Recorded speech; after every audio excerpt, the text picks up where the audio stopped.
Que Dieu vous bénisse. Ce matin, nous allons nous entretenir sur l'histoire d'Adam et Ève dans le jardin d'Éden.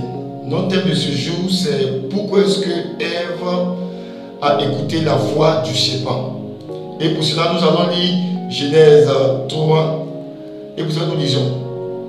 Or, le serpent était le plus fin des animaux des champs que l'Éternel Dieu avait fait. Il dit à la femme, est-ce que Dieu aurait dit, vous ne mangerez pas de tout arbre du jardin?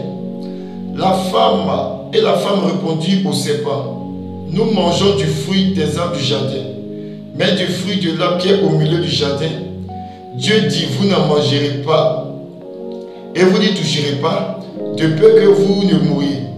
Le serpent dit à la femme, vous ne mourrez nullement, mais Dieu sait qu'au jour où vous en mangerez, vos yeux s'ouvriront et vous serez comme Dieu, connaissant le bien et le mal. La femme vit que l'arbre était bon à manger et qu'il était agréable aux yeux et que l'arbre était désirable pour devenir intelligent.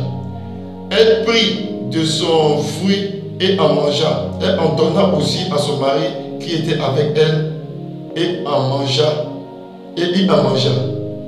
Amen. Ici, il s'agit de l'histoire d'Ève, d'Adam et du serpent. Lorsque Dieu finit la création, lorsque Dieu fit le jardin, Dieu créa l'homme après et le plaça dans le jardin.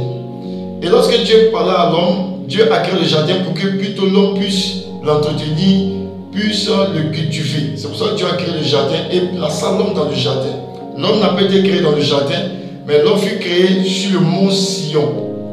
Sur le mont Sion, et fut placé dans le jardin d'Éden. L'homme n'a pas été créé dans le jardin d'Éden.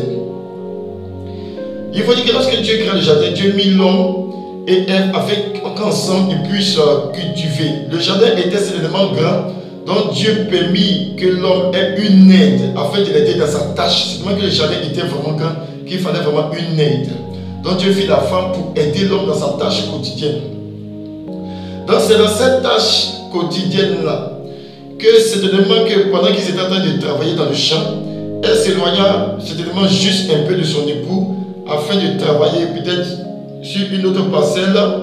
Et c'est dans cela que le serpent accosta Ève et entama vraiment une discussion avec elle.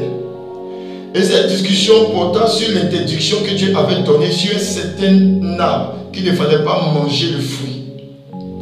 Et lorsqu'ils entamaient la discussion, il arriva que le serpent convaincu vraiment Ève de manger le fruit de l'arbre. Et Ève écouta la voix du serpent, et le serpent, et Ève plutôt mangea le fruit que lui proposa plutôt le serpent. Le serpent lui dit que le fait de manger du fruit de l'arbre, cela ne va pas les détruire, cela ne va pas les tuer. Donc le serpent arriva à convaincre Ève de manger le fruit de l'arbre. Et nous remarquons que le serpent ne s'est pas adressé à Adam, mais plutôt à Ève. Le serpent s'est adressé directement à Ève. L'homme n'a pas écouté la voix du serpent, mais il a plutôt écouté la voix de sa femme. Lorsque nous lisons devant nous, remarquons que l'homme a écouté la voix de sa femme. Lorsque Dieu fit le reproche à l'homme, Dieu écoutait la voix, l'homme écoutait plutôt la voix de sa femme et non la voix du serpent. C'est la femme qui écoutait la voix du serpent et l'homme écoutait la voix de sa femme ensuite. Donc le serpent ne s'est pas adressé à Adam, mais plutôt à Ève. Il a laissé le soin à Ève de convaincre son mari. C'est ce qui se passait dans le jardin d'Éden. Mais pourquoi est-ce que le serpent est arrivé à convaincre si facilement Ève? La Bible dit que lorsque Dieu créa les animaux, le serpent était le plus fin. C'est-à-dire le serpent, d'autres espaces de rucher, le serpent était le plus intelligent de tous les animaux. C'est ce que ça veut dire, le plus fin. Le serpent avait une intelligence remarquable. Le serpent était intelligent. Le serpent avait un discernement. Le serpent était avisé. Si je peux m'exprimer, il était avisé. Donc, lorsque Adam donna le nom des animaux, il n'a pas appelé le serpent serpent. Adam a pris le temps de remarquer le serpent. Il a pris le temps de l'analyser. En fonction de la nature et du caractère du serpent, il lui donna un nom. Et il faut dire également que dans le jardin d'Éden, Adam et Ève avaient la capacité de communiquer avec les animaux. Adam et Ève connaissaient certainement le langage des animaux. Le langage des animaux, ils le connaissaient parfaitement. Ils connaissaient le langage des animaux. C'est pour cela qu'Ève a pu communiquer facilement avec le serpent, parce qu'il connaissait le langage des animaux. C'est-à-dire, Adam pouvait discuter avec le lion, Adam pouvait discuter avec n'importe quel animal, parce qu'il connaissait le langage. Dieu lui avait donné la capacité de communiquer même avec les animaux. C'est pour cela que lorsque le serpent parla à Ève, elle ne s'est pas effrayée, elle n'a pas été choquée de cela, parce que c'était une habitude, c'était courant de pouvoir discuter avec les animaux. Donc lorsque le serpent entama la relation, plutôt le dialogue avec Ève, Ève ne fut pas choquée. Mais Adam donna le nom au serpent en vue de ses caractéristiques, en vue de sa nature. Donc le serpent était fin, il était intelligent, il était avisé, il était rugier. Mais chose qu'il faut noter ici, et la question que nous nous posons toujours, comment le serpent est-il arrivé à séduire facilement Ève? Certainement que le serpent, la relation que Ève et Adam avaient, le serpent, était une relation amicale. Certainement que Adam et Ève avaient une relation amicale avec le serpent. Certainement que le serpent, vu l'intelligence que manifestait le serpent, vu la sagesse certainement que manifestait le serpent et Adam et Ève avaient certainement l'habitude de parler ensemble, avaient l'habitude de se côtoyer. Certainement qu'ils étaient, je peux dire, en griffe amis dans le jardin d'Éden. Donc il y avait une certaine familiarité qui a fait que Ève n'a pas douté un instant que le serpent pouvait la tromper. Parce que si Ève, s'il n'y avait pas de familiarité, je crois que Ève allait être soit peu être réticente. Elle n'allait pas écouter le serpent. Mais il y avait certaine familiarité. Ils avaient l'habitude de communiquer. Ils avaient certainement l'habitude de parler ensemble. Donc c'est pour ça que Ève a facilement écouté la voix du serpent.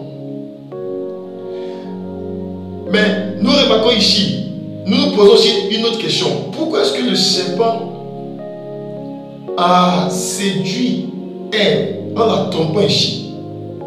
Lorsque nous lisons devant, nous remarquons que Dieu ne maudit pas le diable, mais Dieu maudit parce que le diable est déjà maudit. Donc Dieu ne maudit pas le diable, mais il maudit plutôt le serpent. Pourquoi?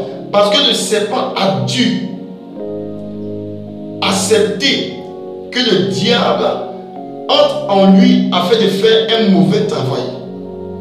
Dieu n'a pas maudit le diable. Si vous lisez bien, Dieu a maudit plutôt le serpent.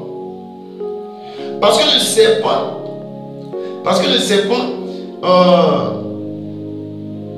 a accepté de collaborer avec le diable pour faire chuter l'homme. C'est pour ça que Dieu a maudit le serpent.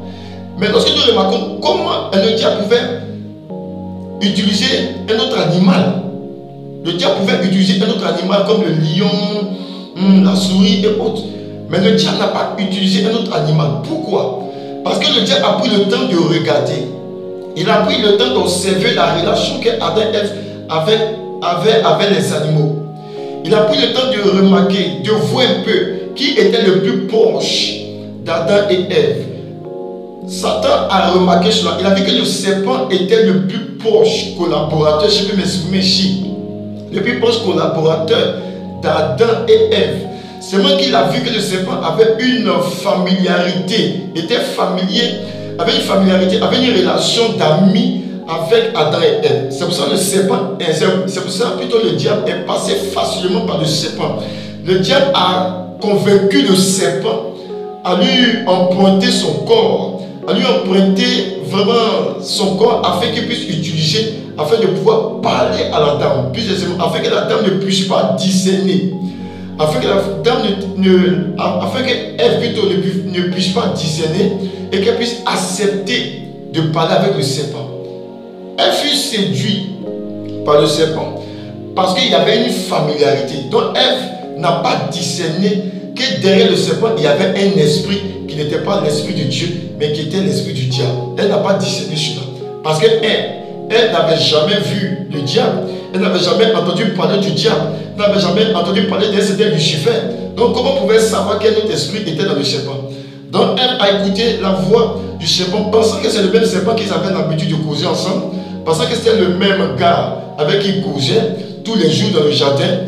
C'est pour ça qu'Ève a écouté la voix du serpent. Elle a écouté la voix du serpent et elle fut séduite par sa voix. Elle fut convaincue de manger l'arbre du fruit, de manger plutôt le fruit de l'arbre. Et elle en donna à son mari. Qu'est-ce que nous voulons dire aujourd'hui? Si le diable est passé par le serpent, parce que le serpent avait une relation d'amis avec Adam et Ève, nous pouvons dire aujourd'hui que le diable certainement passera toujours par nos proches, soit par un ami, soit par quelqu'un avec qui nous avons vraiment une relation profonde pour nous atteindre. Lorsque nous regardons Jésus-Christ de Nazareth, Jésus-Christ est le second Adam. Jésus-Christ est le second Adam. Mais par qui le diable passa pour chercher à avoir Jésus-Christ? Il passa par l'un de ses disciples, l'un des proches disciples. L'un de ses disciples, c'est-à-dire qui était dans son précaré, qui était dans son cercle, connaissait les déplacements, connaissait vraiment le fonctionnement de Jésus-Christ, connaissait les habitudes de Jésus-Christ, passant par ce disciple pour pouvoir avoir Jésus-Christ. Donc dans ce cas, nous pouvons dire que le serpent ici utilisé, le serpent c'est Judas. Parce que Jésus dit que parmi mes disciples, il y a un démon. Comment Jésus peut appeler Judas un démon? La Bible dit que Satan entra en Judas.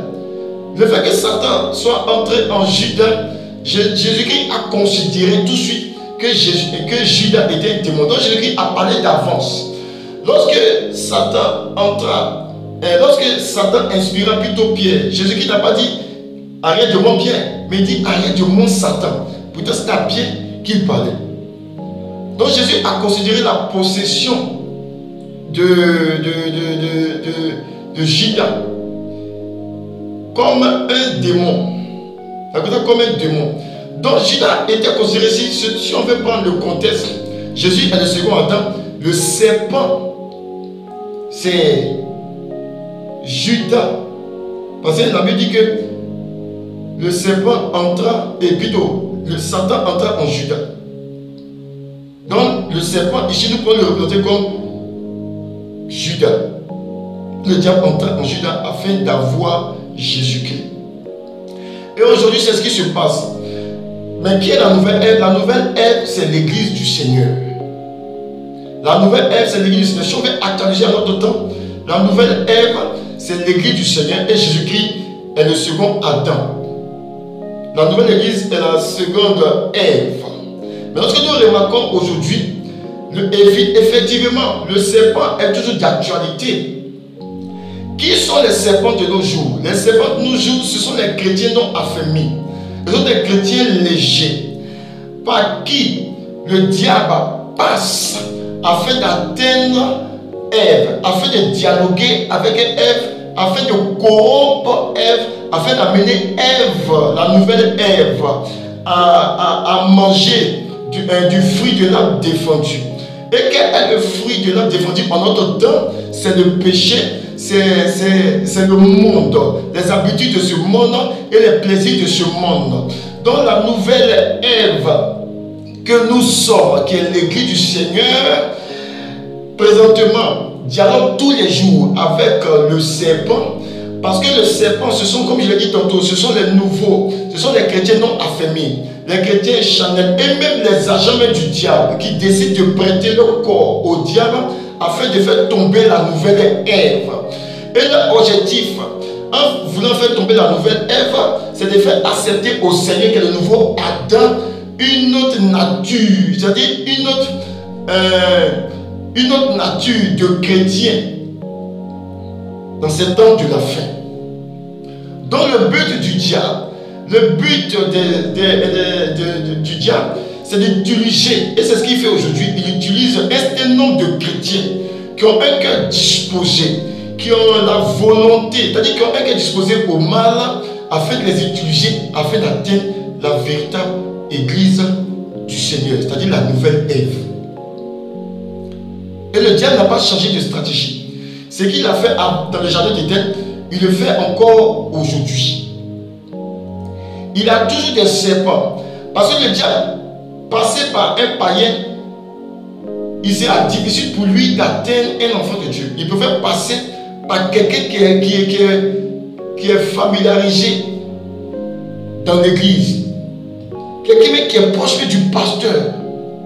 Si la personne qui est proche du pasteur n'a pas la crainte de Dieu, mais est un chrétien léger, est un chrétien vraiment qui n'a pas une profondeur avec Dieu, cette personne deviendra le serpent par lequel le diable passera pour essayer d'atteindre Ève, c'est-à-dire qu'elle est le serviteur de Dieu, qui est l'église du Seigneur, et sera d'atteindre le serviteur de Dieu qui est là. Afin que le serviteur de Dieu puisse essayer de convaincre Adam, le nouveau Adam, d'une nouvelle génération de chrétiens, des chrétiens avec des piercings, des chrétiens avec des boucles au nez, des boucles d'oreilles, des garçons, des chrétiens chantent avec des boucles d'oreilles, avec des druides, une nouvelle génération de chrétiens. Mais ce qui est bon ici, c'est que le nouveau Adam ne se laissera jamais convaincre par la nouvelle Ève, même si elle déraille. Ce n'est pas possible. Ce n'est même pas possible.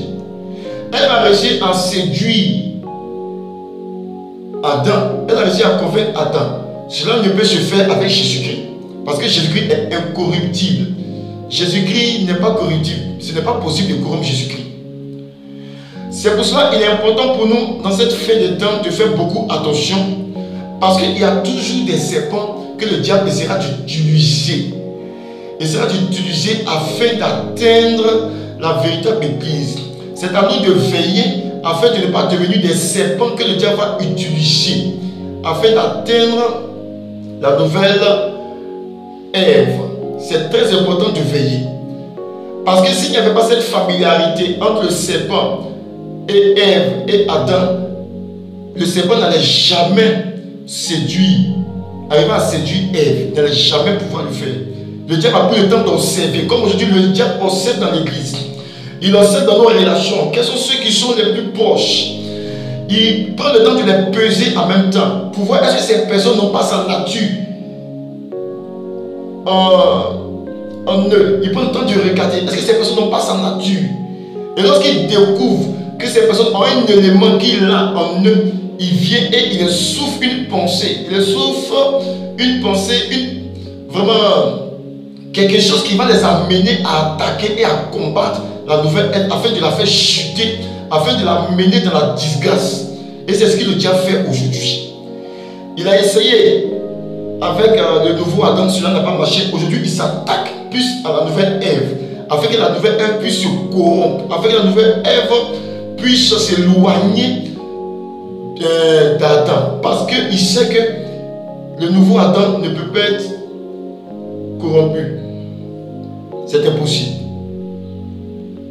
Donc en ce jour, nous voulons exhorter l'église du Seigneur à faire beaucoup attention. Parce qu'en ces temps de la fin, ce que le diable a fait avant, il le fait encore aujourd'hui, afin, il n'a pas changé de stratégie, afin de séduire et afin d'amener la véritable Ève dans des choses qui ne sont pas de lui. Je vais même aller loin. Lorsque vous lisez le texte, il est dit que le diable proposa une autre intelligence, un autre niveau supérieur de spiritualité à la femme. Et c'est ce que le diable fait encore aujourd'hui avec les faux prophètes. Il vient proposer une autre spiritualité, une autre connaissance au-delà de la connaissance que Dieu a donnée à son Église. Dieu nous a donné sa parole. Dieu nous a donné les Écritures pour que nous soyons intelligents, pour que nous soyons sages. Mais le diable essaie de convaincre la nouvelle Ève qu'il y a une autre intelligence, une autre spiritualité qui nous est cachée. D'où la connaissance du bien et du mal. Les agents du diable viennent convaincre la nouvelle Ève en disant que ce que vous connaissez là, ce que Dieu a donné, Dieu n'a pas tout montré.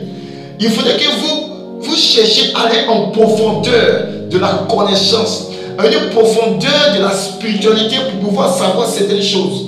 Et c'est ce que le diable fait aujourd'hui. Et ceux qui ne sont pas affermis, ceux qui faisaient partie de la nouvelle Ève, certains sont séduits et décident de manger de ce fruit qui donne une autre connaissance, une autre spiritualité en dehors de la connaissance que Dieu donne. Et c'est comme ça que le diable fonctionne aujourd'hui. Il n'a pas changé. Il utilise toujours la même stratégie afin d'induire la nouvelle Ève en erreur.